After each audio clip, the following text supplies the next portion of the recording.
Se alguém esqueceu, eu agora lembro.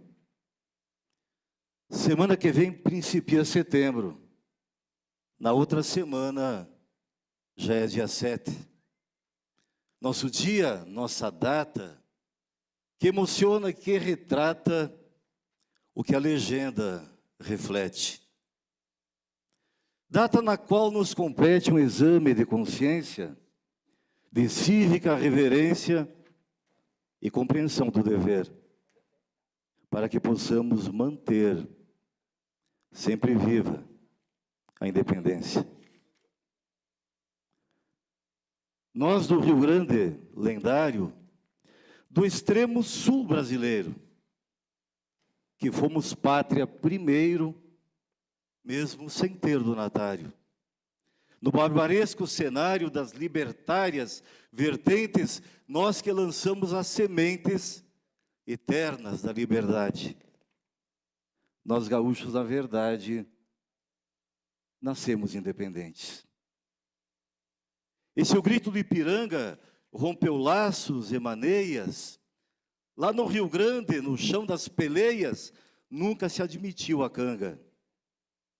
Guri batizado na sanga, nos velhos rituais pampianos, que transformou e transportou meridianos da pátria que falquejou, nunca, jamais se ajoelhou ante os deuses lusitanos. Nem aos deuses de Castela, que também não eram seus. Seu Deus fora sempre o Deus da pátria verde e amarela. Padroeiro e sentinela do culto do nativismo, da chucreza do civismo, porque sem saberem ler, já sabiam escrever pátria no catecismo. Dia 7 é o grande dia, mais importante, sagrado, do paisano, do soldado, do povo, enfim, maioria, que exige democracia sem maiores empecilhos, trilhando os sagrados trilhos das ânsias da nossa gente. Porque um povo só é independente se forem livres seus filhos. Seu presidente da sessão solene, meu querido amigo, deputado Reginaldo Sardinha, na pessoa de quem um abraço e cumprimento todas as autoridades que compõem essa distinta mesa. Meu querido amigo, irmão Walter Teodoro de Paula, hoje representando aqui a Academia Latino-Americana de Ciências Humanas, na pessoa de quem eu abraço e cumprimento todos os amigos do sexo masculino aqui presentes.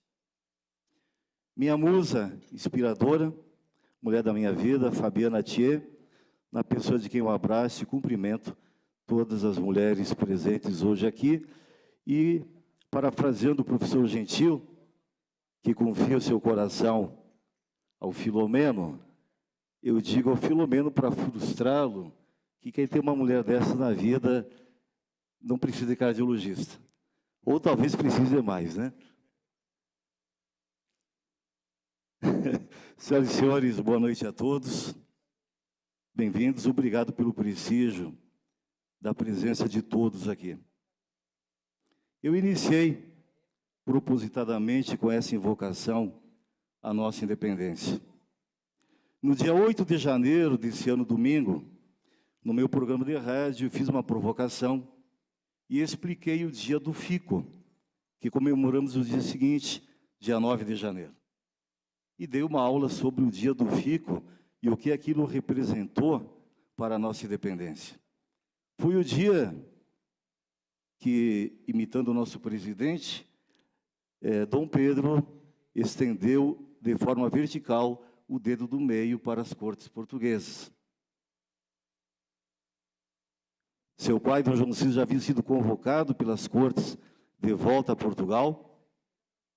Havia uma rebelião no Porto, a Revolução Liberal, e a presença de Dom Pedro I era exigida em Portugal. Tendo recebido o manifesto com 8.000 assinaturas, 8.000, era muita coisa para a época, né? De liderança, sobretudo, de agropecuaristas, ele literalmente dá dedo para Portugal e diz: se é para o bem de todos e felicidade geral da nação, digam ao povo que eu fico. A partir desse ato, de um moleque de 22 anos de idade, 22 anos, a partir desse ato, deflagraram-se várias outras ações que culminaram com o grito do Ipiranga, que não foi tão pomposo assim, visto que o imperador estava sofrendo uma diarreia naquele dia, né? Indo para São Paulo. Isso é fato histórico, mas veio o grito do Ipiranga. 2 séculos, bicentenário. Comemoramos aqui há 2 semanas e ninguém está falando sobre isso. Eu falei de 8 de janeiro sobre o dia do Fico, consultei no Google no dia seguinte e não vi nenhum comunicador, ninguém na imprensa, falar sobre o dia do Fico, nos 200 anos do dia do Fico. Emirados Árabes Unidos completaram 50 anos no mês de dezembro. Dubai, para comemorar os 50 anos, erigiu 3 monumentos. A maior roda gigante do mundo, com 250 metros de altura, o Golden Frame, que é um edifício em forma de porta-retrato, corresponde a 67 andares e é totalmente folhado a ouro. E o Museu do Futuro. 200 anos de independência, nós tínhamos que ter feito um monumento nos padrões da Torre Eiffel, nos padrões da London Eye, qualquer coisa assim, para marcar os 200 anos. Festivais, manifestos ao longo do ano, seriado de televisão, aí sim poderia ser patrocinado pela Lei Rouanet, para contar um pouco da nossa história para os nossos jovens e adolescentes. Infelizmente, a data quase que passa em branco. Nos recordou, doutor Filomeno, a ideia que tivemos ainda em 2019 de trazer o coração de Dom Pedro para o Brasil. A ideia não foi totalmente minha. Fumando um charuto e bebendo um uísque barato, eu e o Edson Costa, um dos fundadores da LAC, tivemos essa ideia.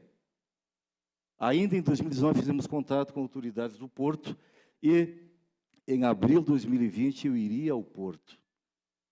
Agenda com o bispo, agenda na comuna do Porto, para fazer esse tratado. Todavia, a viagem de abril de 2020 não aconteceu por razões óbvias e ficamos 2 anos amadurecendo a ideia. Não queríamos de forma alguma envolver o governo brasileiro.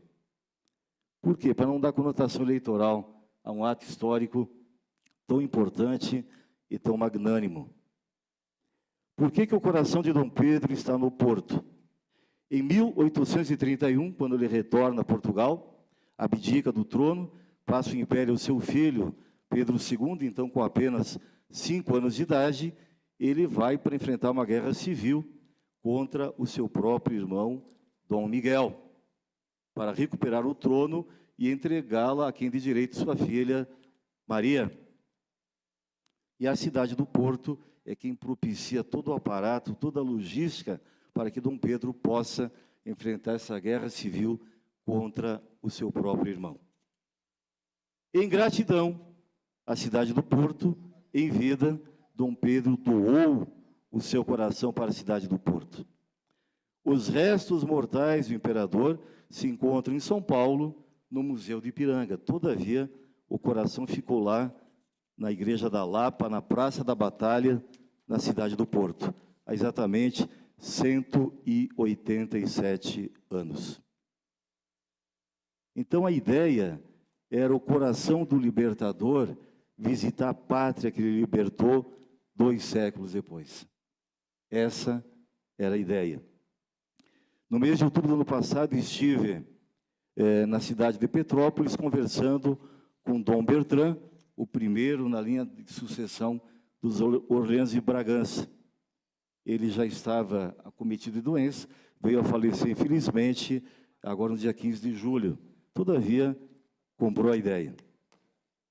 Restabelecemos os contatos nesse princípio de ano, e aí já, em nome da ALAC e da CLEB, eu e doutor Filomeno, capitaneado sempre pelo professor Gentili, começamos a restabelecer os contatos com autoridades do Porto, inclusive com a Nunciatura Apostólica de Roma e com a CNBB.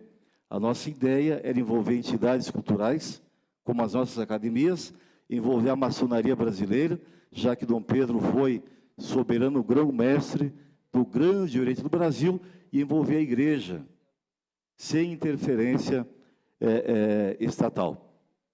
Doutora professora Nise Yamaguchi, que nos prestigia aqui, imagino que em agosto ou setembro do ano passado, mais ou menos, tomando um café da manhã lá na minha casa, nós conversamos sobre isso. E a conversa veio porque no dia anterior, ela veio de São Paulo, acompanhada do príncipe deputado federal, Dom Luiz Felipe. Ela se apaixonou pela ideia, fez contato com o deputado Luiz Felipe, posteriormente levou a ideia ao presidente Bolsonaro. O presidente gostou da ideia e o Itamaraty assumiu as negociações, e aí nós tivemos que abandonar a nossa pretensão. Nós queríamos fazer uma coisa mais grandiosa, muito mais grandiosa, que nesses 30, ou 60, ou 90 dias que o coração aqui permanecesse, fazermos grandes eventos culturais em todas as cidades, as principais cidades do Brasil, envolvendo todas as forças culturais de cada uma das capitais. Mas o Itamaraty assumiu, o coração chegou, hoje foi recepcionado no Palácio do Planalto e a partir de amanhã estará exposto no Itamaraty. Não sabemos ainda se será aberto ou não ao público.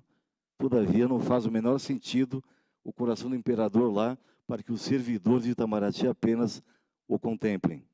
Mas essa foi uma ideia que nasceu aqui na nossa academia e talvez o maior, se não o único feito para comemorar o bicentenário da nossa independência.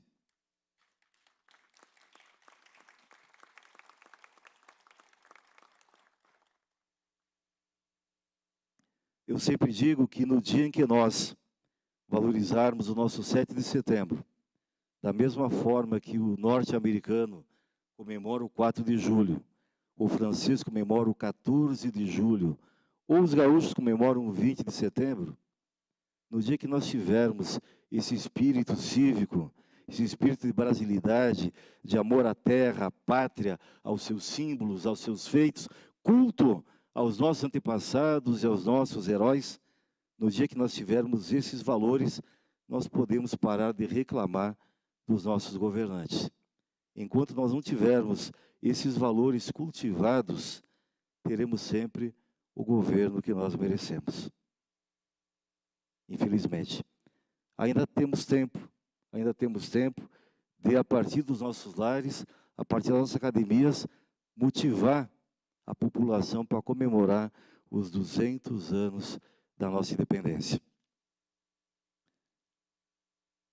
Eu fiz questão de colocar isso como centro da minha fala hoje, porque me encontro muito emocionado.